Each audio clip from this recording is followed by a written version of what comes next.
Imagine if I told you that during the height of the Cold War, when nuclear tensions gripped the world, both the United States and Soviet Union were secretly recruiting some of the most unlikely intelligence assets imaginable. Not human spies, not sophisticated technology, but massive, whisker marine mammals with tusks that could pierce through ice and temperaments that made them perfect for covert operations. This sounds completely insane, right?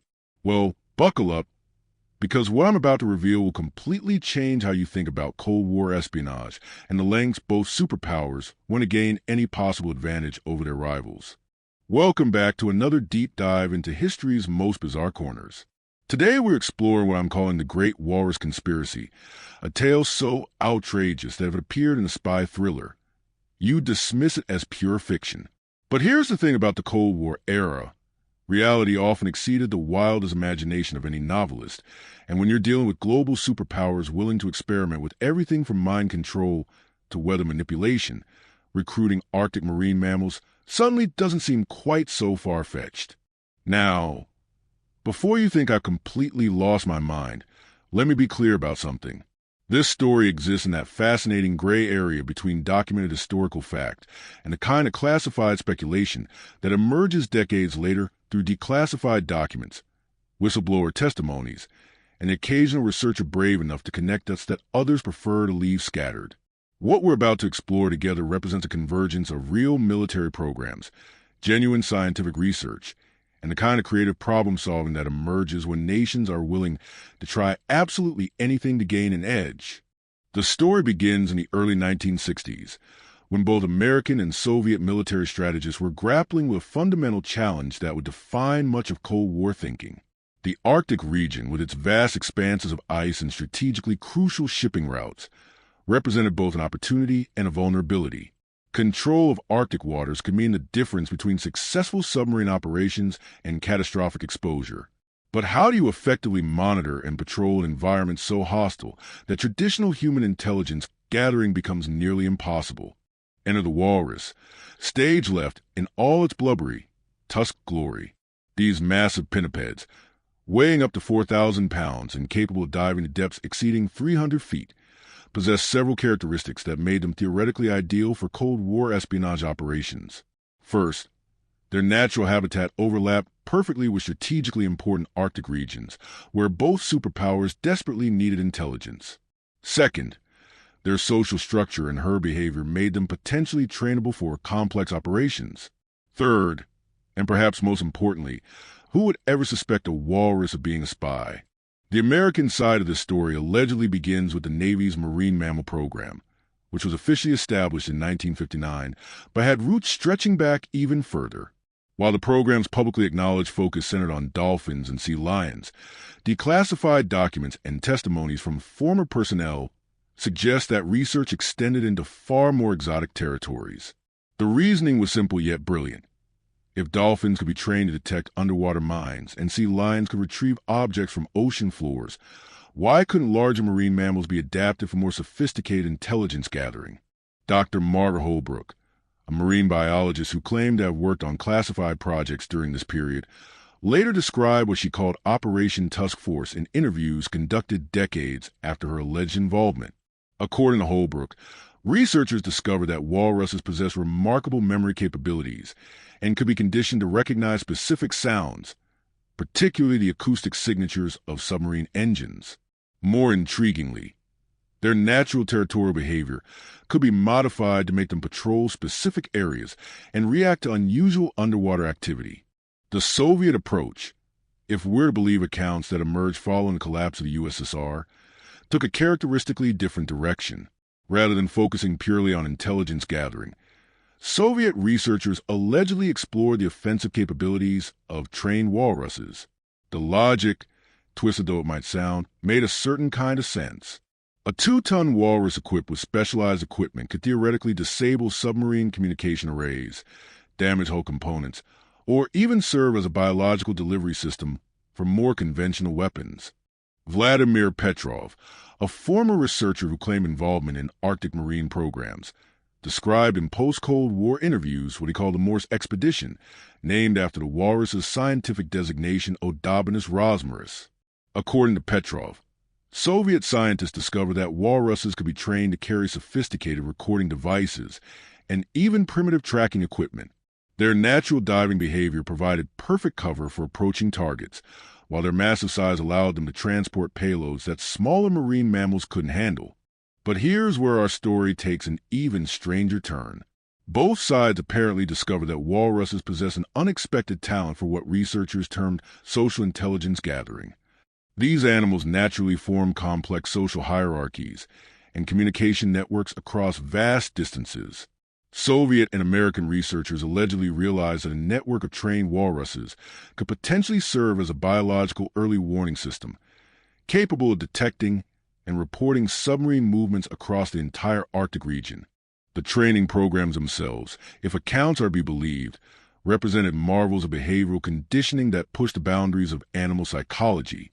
Walruses were reportedly taught to recognize and respond to specific acoustic signals, to approach predetermined coordinates, and even distinguish between different types of underwater vessels based on their engine signatures and hull vibrations. The process required months of intensive conditioning, specialized equipment, and handlers who developed almost supernatural bonds with their massive charges. Of course, working with walruses presented unique challenges that researchers on both sides struggled to overcome. These animals are notoriously independent, possess fierce territorial instincts, and weigh enough to seriously injure handlers who make mistakes. Training sessions reportedly took place in specially constructed Arctic facilities where researchers could simulate natural conditions while maintaining control over their subjects. The logistics alone must have been nightmarish, involving tons of fish, specialized medical care, and transportation systems capable of moving 2-ton marine mammals across international borders.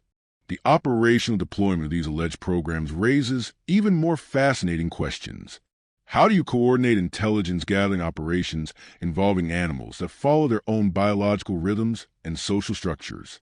How do you retrieve information from walruses operating hundreds of miles from the nearest human contact?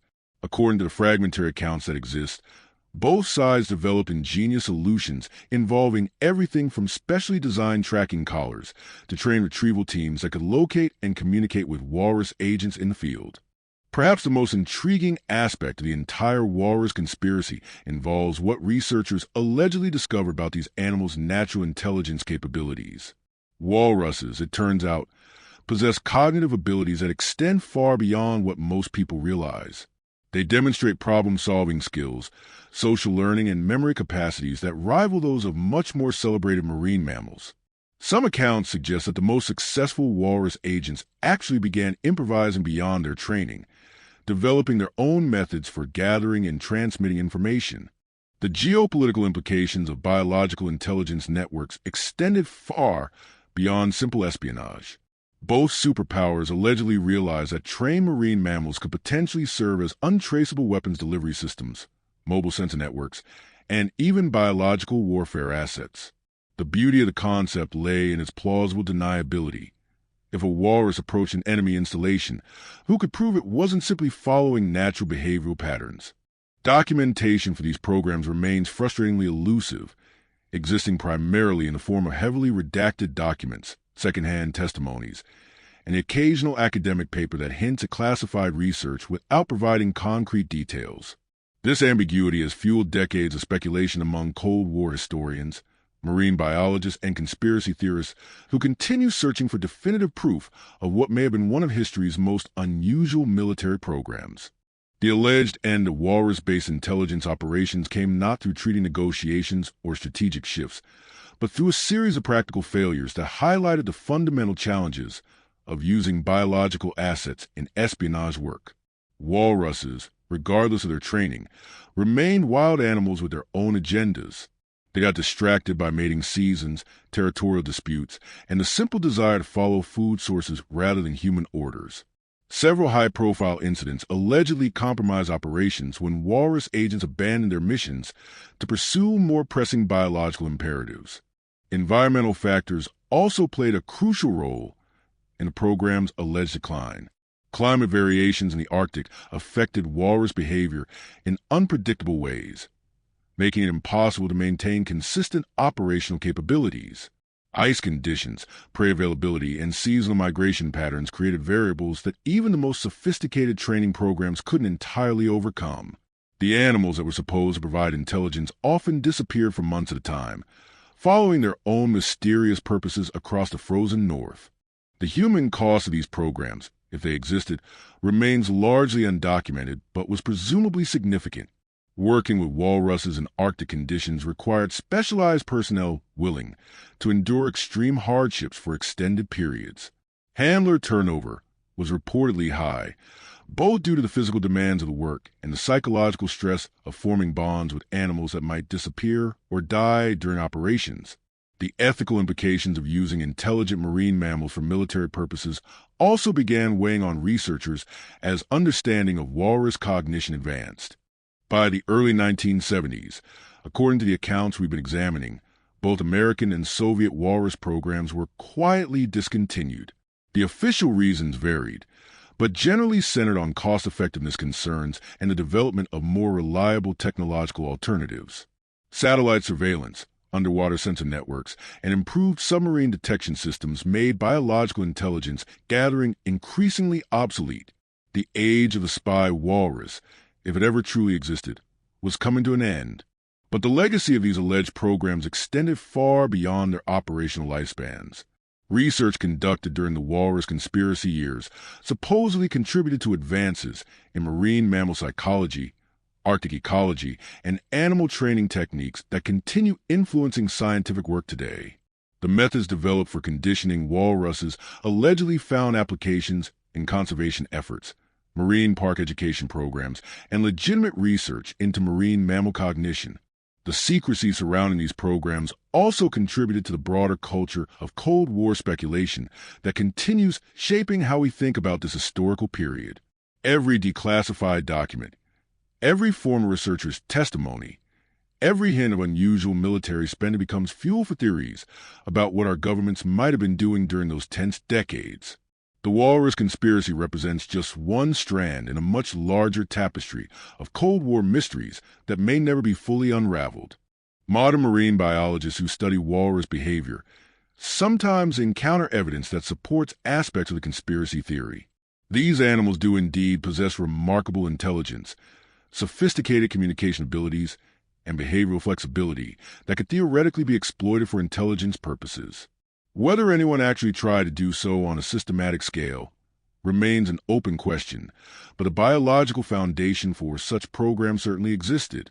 Climate change has added an ironic postscript to the walrus conspiracy story.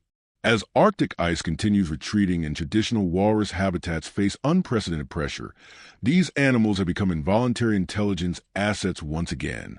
Their behavioral changes, population movements, and habitat adaptations provide researchers with crucial data about environmental conditions in regions that remain strategically important but increasingly difficult to monitor through conventional means.